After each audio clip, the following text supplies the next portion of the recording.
What's going on, everyone? So at the end of episode 2 of season 3, you see Jim get the phone call that we see in the trailer. Now, we don't know all the details of the phone call yet, but the way it ends, and it's how the episode ends, is Jim gets the phone ringing. He picks up the phone, he says hello, and he says, "Dad, it's Thomas."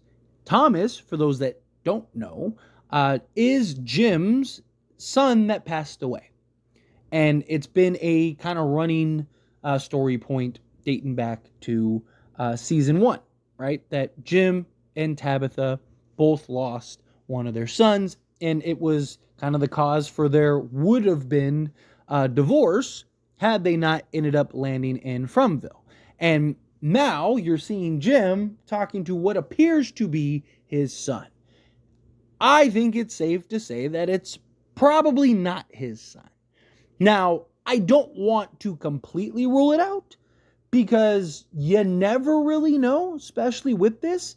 Now, I know some people's immediate reaction is going to be like, no way, it's not. We all know it. But like, look at things like the bracelet that Tabitha made that just magically appeared, that they lost, years prior or whatever it was, that just magically appeared in Fromville, right? To think that there's not some type of connection, some type of tie-in, right? Like, I wouldn't completely rule it out. Again, I do think it's safe to say that it's more likely than not Thomas. But again, you never know. With this show, you have to keep all possibilities at least open, right? You got to at least be open to the idea that maybe it really is. But why would they go this route, right? Why use Thomas as a way to get to Jim? To me, I believe it's to further break Jim. Jim is already going through it, right? He has his fears about Tabitha. His children are completely disconnected at this point, right? You're seeing Julie already dealing and struggling just with the aftermath of her kind of being lost in that dream state and being trapped in that dungeon when Boyd saved her. I mean, she even goes and talks to Sarah and tells Sarah, look, I don't want to become like you. This place is starting to get to me, right? You see Ethan. Ethan's just kind of lost and asking all these questions and like morbid, dark questions. And just, you can tell that he's starting to get impacted. He's starting to kind of feel the effects of this place. They don't really seem to want anything to do with their dad. They kind of resent their dad for letting their mom go, right? It's just, you're seeing all this buildup, all this, again, disconnect between the children and the dad.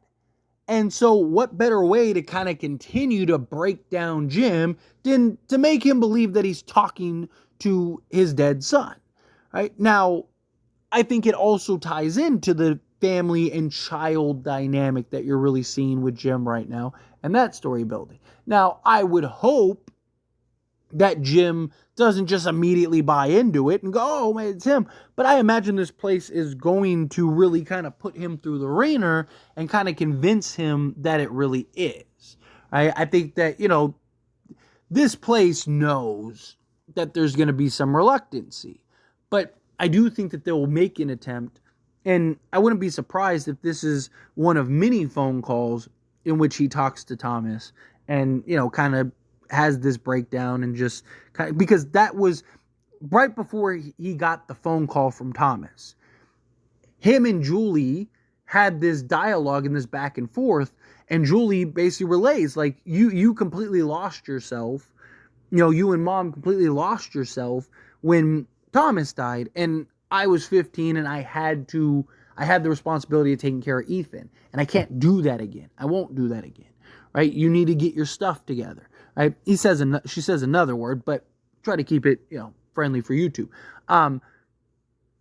So you see, again, kind of the Fromville listening and knowing and picking up key details and moments that now they can use and implement against these characters, right? You also got to keep in mind, Jim believes Tabitha. He doesn't want to admit it, but Boyd has said it. Julia said it. He's kind of trying to, again, You don't know that. You don't know. He knows. He doesn't know that she's in the real world, but in his mind, he's thinking she's probably dead, right? These people are probably right, right? So he thinks his wife is gone. He's trying to hold up hope. I wouldn't be shocked if Thomas reveals to him, no, Tabitha's still alive. She got out. She's hanging out. She's talking to Victor's father, right? And starts relaying real information. What's the best way to deceive and trick somebody? You give them truths that are wrapped in lies, right? If you can give somebody the beliefs and prove that you are what you say you are, right? And then you pull that rug, the result is more likely than not going to be what you want. If I tell you, hey, give me $1 and I'll turn it into 10. You give me $1, I turn it into 10. Hey, let's do it again. Boom, do it again. Right? Hey, this time, give me 10, turn it into 100. You do it, boom, I do it. Okay, this time, give me 100, I'll turn it into 1,000. Right? Now you're stacking up, right? And then this time, hey, you know what? I got this. What? Let's go big. Instead of giving me 1,000, let's jump it up to 10. Come on, I've already made you, I've already proven my worth. I've already proven that I'm not lying. I've already proven to you that I am really what I say I am. And then you finally give in and boom, pull the rug, right? It's what you see a lot of these things just in life, period, right? End up happening. So I could see Jim having this dialogue with Thomas. He's skeptical. This Thomas on the phone gives him some information. Turns out to be true, right? Just like Sarah, right? The place kept giving her little bits and little bits and little bits, and then got her to the point where she was willing to basically kill whoever she needed to kill, including Ethan, right? So you look at Jim. Oh, sorry, wrong Jim. You look at Jim, and we've already seen the cracks start to break. We've already seen him deal with the disillusion of, oh, maybe all of this is, some CIA operative.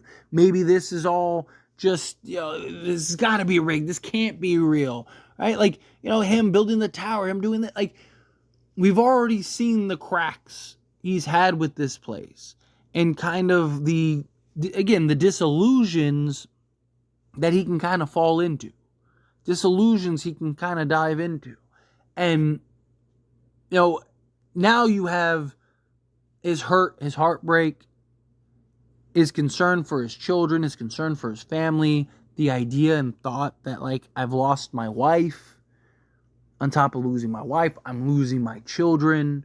I already lost one child. I can't deal with losing two more, right?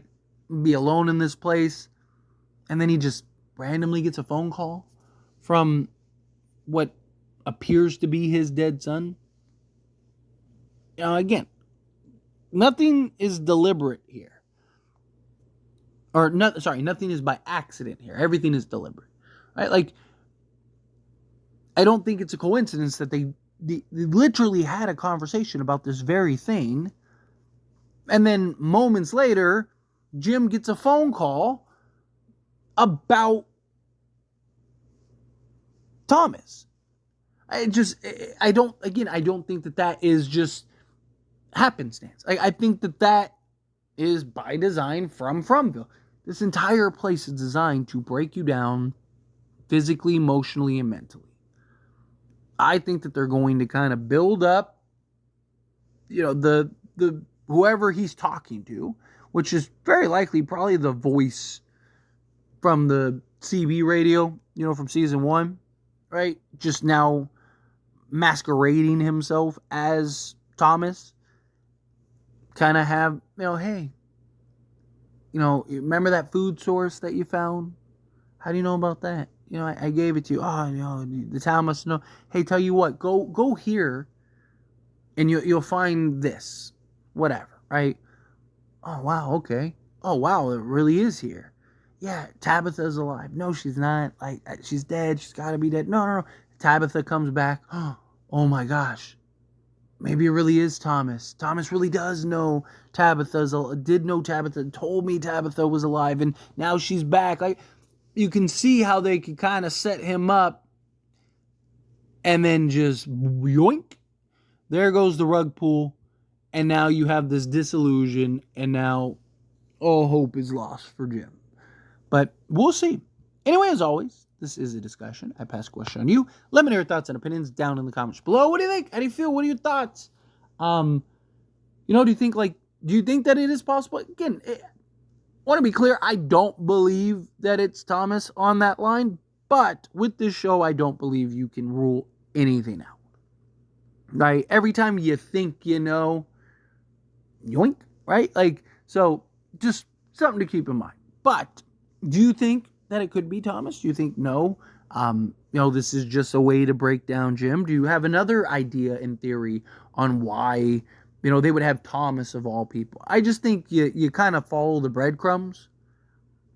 I think it's clear why it's Thomas, because, again, he's dealing with this struggle of losing his family. He believes he lost his wife. He's starting to lose his children. They just had a conversation about Thomas and losing Thomas and the impact that it had on Julie. And that's just a coincidence. I don't buy it. But do you? Again, do you have another theory, another idea? However you feel, whatever your thoughts are, I'd love to hear it. So let me know down in the comments below. That being said, if you want to like this video, hit that like button. Helps me a lot. So we enjoy these types of videos, and I truly appreciate it. Not subscribe to the channel, hit that subscribe button. Turn on the bell notifications. Appreciate y'all. See you in the next one. Thank you.